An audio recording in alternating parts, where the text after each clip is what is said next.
Welcome to the Skill Builder session on avoiding collusion and plagiarism. At university, there are two main forms of cheating, both considered to be offences and categorised as academic misconduct.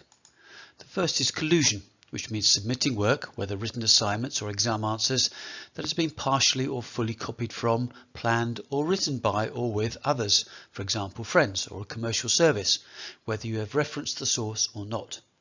You're also committing an offence if you share your work with another student for them to submit. The second offence is plagiarising your sources, which includes copying words or ideas from published or unpublished material such as books, journals, internet sources and newspapers without adequately referencing those sources. It can also include copying your own work from previously submitted assignments, known as self-plagiarism. We'll begin by setting the parameters of what is acceptable and unacceptable when working with fellow students. Collaboration and collusion can sometimes be confused. So what is the difference between them? Well, collaboration is acceptable. It means, for example, working with others on specific collaborative group projects when you have been clearly instructed to do so. It can also mean working with fellow students to advance your overall learning by, for example, discussing topics encountered during your course, perhaps after a lecture or seminar, or by setting up a revision group or pairing up with a revision buddy so that you can test each other's knowledge as you prepare for exams. There are many acceptable ways that students can work together for mutual benefit, including as part of a university's peer mentoring scheme. Collusion, on the other hand, is unacceptable. It includes working with others during your online exam or copying other people's answers. It also includes working with others on what should be solo assignments to gain an unfair advantage, so that the work you produce is not completely your own as it should be. Lecturers want to know what you know, not what you and your friends know collectively. Collusion is, therefore, to be avoided. To do so, you should not share your work, code or answers with other students, or copy text, code or formulas from them. You should not ask to see another student's draft essays or exam answers, or ask other people to edit your work. You should not devise an essay answer or structure with another student, or paraphrase another student's work, or allow others to copy your work, including your notes. If you do, you can be found guilty of collusion even though you were not the beneficiary. So, be prepared to say no to your friends if you think that the help they are requesting from you might constitute collusion. It's difficult to collude in an exam hall under the eyes of an invigilator, but there are two things you can do to avoid collusion when sitting exams online. Firstly, make sure you sit the exam on your own in a private space. Secondly, you can avoid deliberate or inadvertent contact with fellow students during the exam by, for example, turning off your phone, emails and social media. Remember too that collusion can still occur after you have sat the exams if, for example, you offer to help a fellow student who is about to resit them. The best policy is to avoid talking about exam questions and answers during the whole exam and resit period. Perhaps the most common form of academic misconduct is plagiarising your sources. This is equally unacceptable. It means including words, ideas or information, whether published or unpublished, in your work without acknowledging their source using an approved referencing system. There are two forms, intentional and unintentional.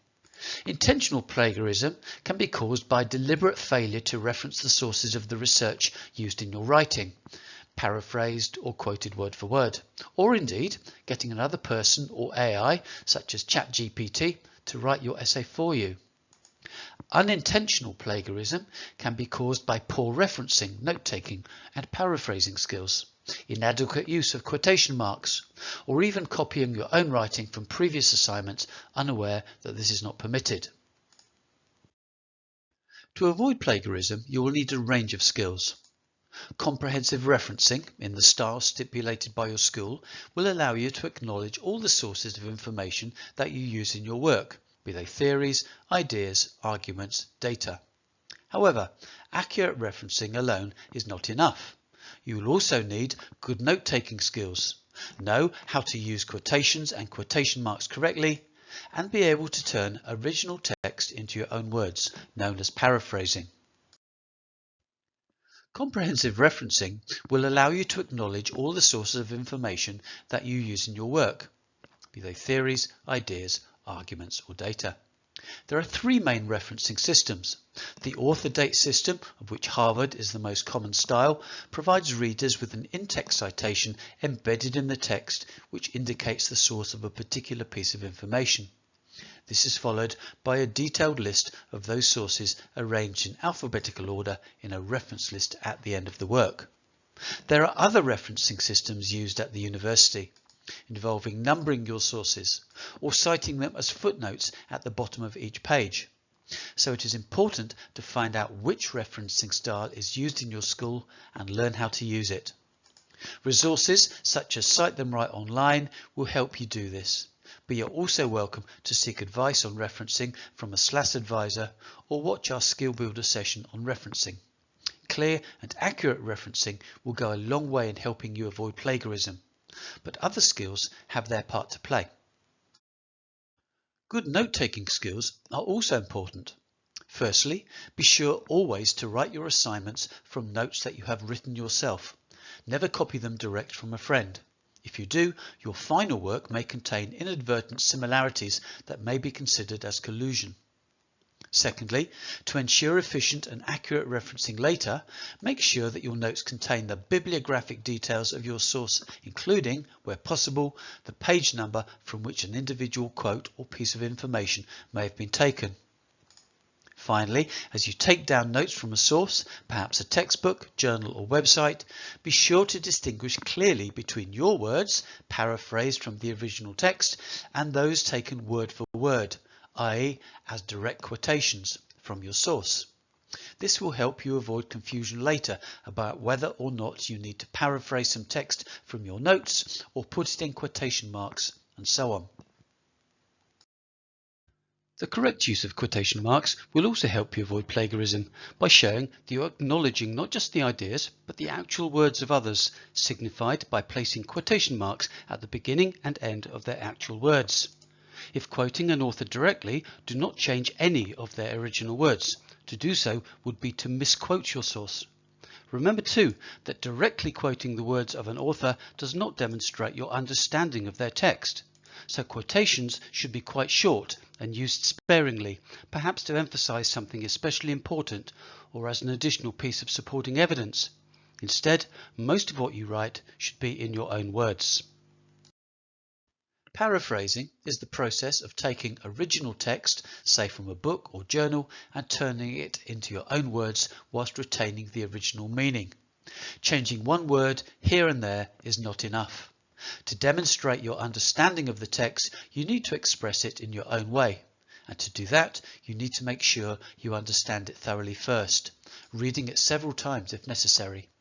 Only then, with a clear understanding of the points the author is making, can you express it in your own way. Again, changing a few words here and there is not enough. Begin by contemplating the order in which the author presented their points or ideas. Can you reorder them? Look at individual sentences and consider whether the order of the points or clauses in those sentences can be swapped around. If the structure of a paragraph or a sentence can be altered, changing the vocabulary will be much easier. Not only will you be able to use synonyms, changing method to technique, for example, but some words will change automatically, and some you will find you can repurpose from the original text. For example, if you change the structure of "writing is something I enjoy," you can say "I like to write," thereby altering the word writing to become write.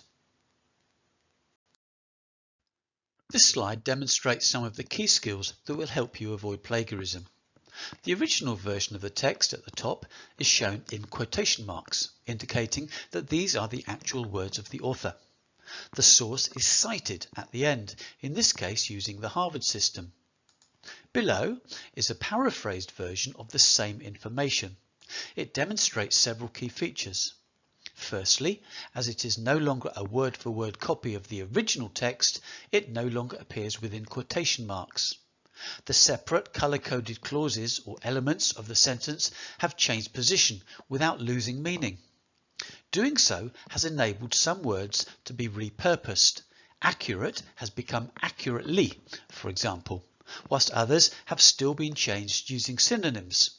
Must has changed to should, for example. You will also see that the name of the author is part of the sentence, which also helps make the sentence different from the original. Finally, you'll see that the paraphrased text is much shorter than the original. Aiming to paraphrase text more clearly and succinctly than the original will prompt you to use alternative language. The result, in this case, changing the 8 words as they read and take down their notes to the 4 words whilst reading and note-taking, is not just successfully paraphrased, it is clearer and shorter, creating more space within the overall word count for argument, evidence, analysis, and data. With this mindset, you will look at a phrase such as a result of this, and instead write consequently, simultaneously paraphrasing and improving the text. More information on collusion and plagiarism can be found on the links shown. For guidance on the skills that will help you avoid them, please go to the SAS homepage, where you can book a one-to-one appointment with an SAS advisor or find further skill builder sessions which include referencing, note making and quoting, paraphrasing and summarizing.